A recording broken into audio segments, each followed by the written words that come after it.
everybody, this is Craig Tanner for The Mindful Eye and the photo of the week on the Daily Critique. This week's photo of the week was created by Gail working with her portrait partner Neil.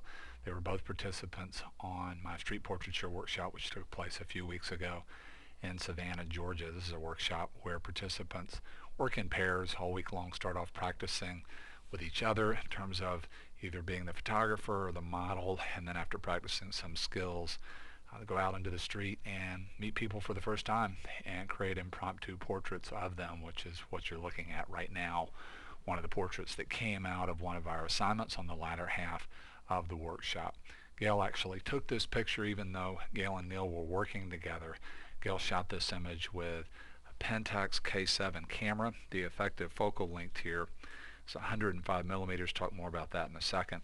And the exposure trio is ISO 400 f4 in 1/250th of a second.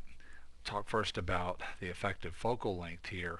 105 millimeters would be in the classic portrait focal length range. A lot of people would say that's effectively 85 to 135 millimeters. What's nice about this range of focal lengths, it gives us several different things all at one time. It gives us working distance if we're talking about shooting a head and shoulders portrait that's comfortable for a portrait subject in terms of social boundary and social distance. Once we get to about 85 or 90, we can back up 5 or 6 feet away, and as we go longer and longer in focal length, we could back up even more. So it gives us a nice comfortable working distance, and this focal length a lot of times can compress, or the perspective of stepping back combined with the focal length of the lens can give us a sense of compression or a flattening out of the features of the face relative to each other and the head and shoulders relative to the background. So much of the time this idea of a little bit of flattening out compared to a perspective where we start to stretch things out and make one thing look much bigger than the other, this flattening or compression can be flattering. The other nice thing about moving towards focal lengths in this range, particularly if we shoot at apertures that are wide open or close to wide open like f4, so if our portrait subject is pretty far away from the background, we can have a shallow depth of field like Gail has here, so that she's just suggesting the intrinsic qualities of things in the background, like the idea of shape and color and implied line versus things that are more literal, have a lot more contrast, a lot more edge detail that can compete with the portrait subject. So a lot of things that could be really nice about this particular focal lengths and focal lengths that are close to this. So many other things that I'm enjoying about this image. We could keep talking very basic. We talked about focal length. We could talk about basic camera position. And here Gail is a little bit low to high. By that I mean the classic position for your lens when you're shooting a portrait would be center of the lens just above eye level. In this case you can tell from looking at this picture Gail is a little bit lower than that, and because of the nature of the character in this story, the idea of low to high, even if it's just a little bit, can put the portrait subject on a pedestal, can push feelings of the character in the story being heroic, and considering the way this person is dressed, their smile, how they're showing up, low to high works really well here. There's another thing about low to high it's neat to think about. Sometimes slightly low to high when you're this close to a portrait subject can emphasize the area under the chin, and this area under the chin and the neck can a lot of times be a place that's not very flattering. This portrait subject obviously has a beard, and so it's covering up that area, and it's really making the one part of this camera position, low to high, when you get this close, that can end up creating a distraction.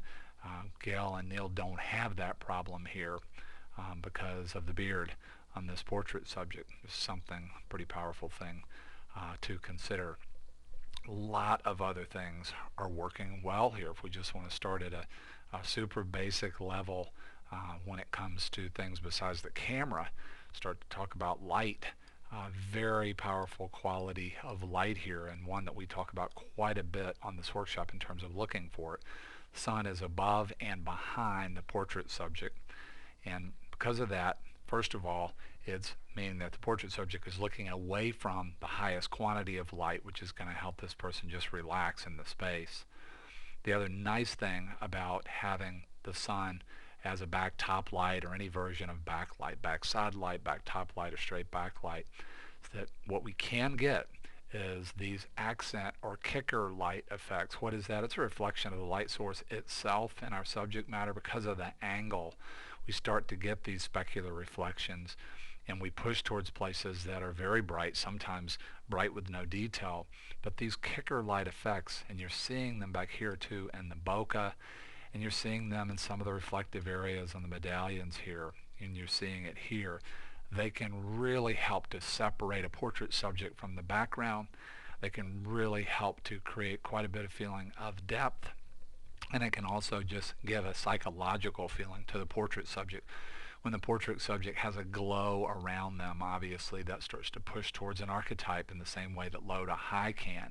Just puts the portrait subject in a different type of psychological space. We can think about the idea of halo and glowing and all the things that implicates. And I think this quality of light and this feeling of the glow really goes along with the open mouth smile and really beautiful expression that's happening on the portrait subject. We keep talking about quality of light.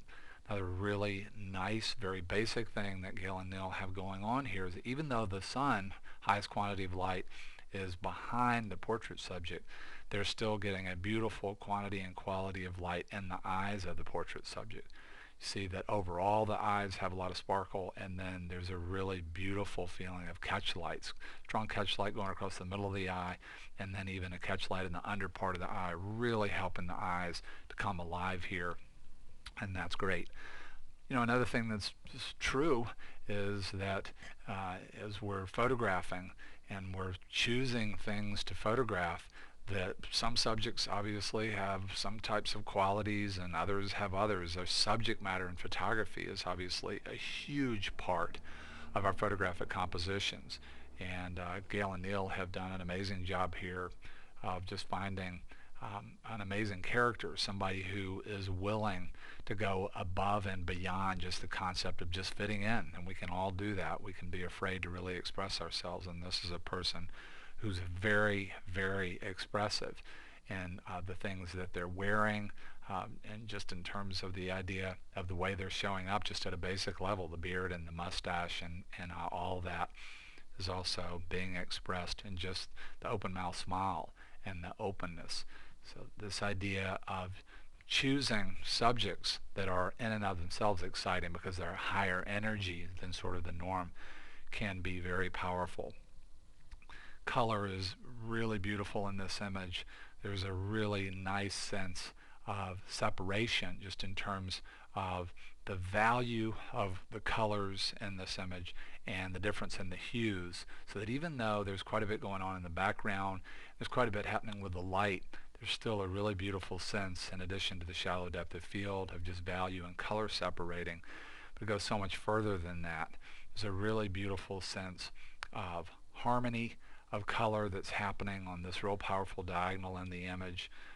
There's a sense of primary red here, but down in here in the shadows, the red starts to move a little bit more towards a feeling of magenta. That gets picked up here. Really enjoying that. There's a sense in the bokeh back here and these white circles of harmonizing not only the medallions and the metal and the buttons, but also just the color of the beard itself. There's a real strong sense of that harmony moving on the x-axis in the image. That's really powerful. You move into some really dark areas back in here, almost true blacks. That harmonizes. When you look at color relationships, there's a really powerful sense from foreground to background of harmonies that for me really help to tie the whole image together in a very powerful way. It's also something else is happening here. There's just a really nice sense of dynamic movement when we talk about higher contrast areas of the image or subjects that really draw your eye, both the portrait subject himself and in the background. There's a real strong sense of a triangle of movement that can be dynamic.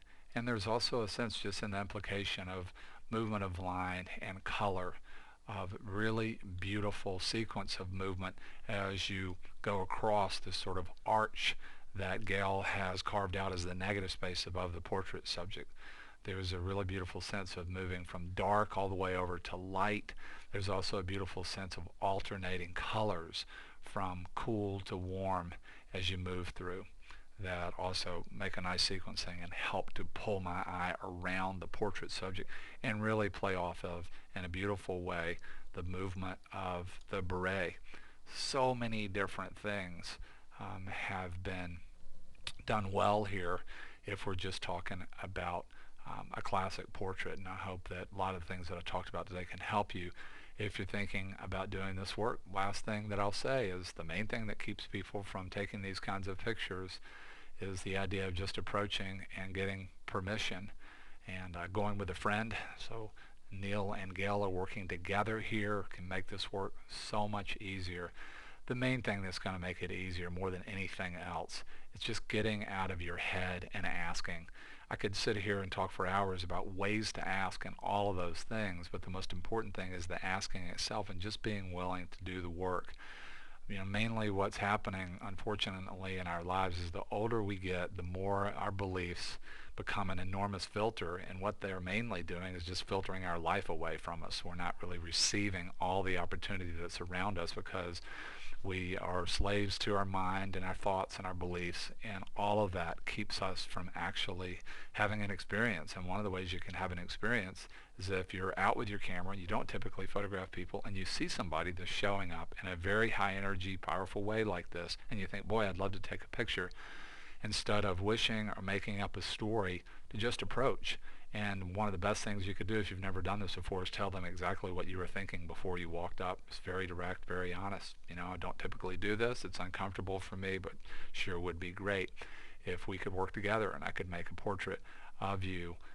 On average, what life has shown me to be true, despite all the stories that we make up about this in the last 6 years or so, what life has shown me to be true is the vast majority of people would love to have their picture taken, particularly when you approach and you are being true to your own passion and what you really love to do. I want to say a big thank you to Gail and Neil and all the people who participated in my Street Portraiture Workshop. I want to thank all those people for all their courage, and we had a great time together.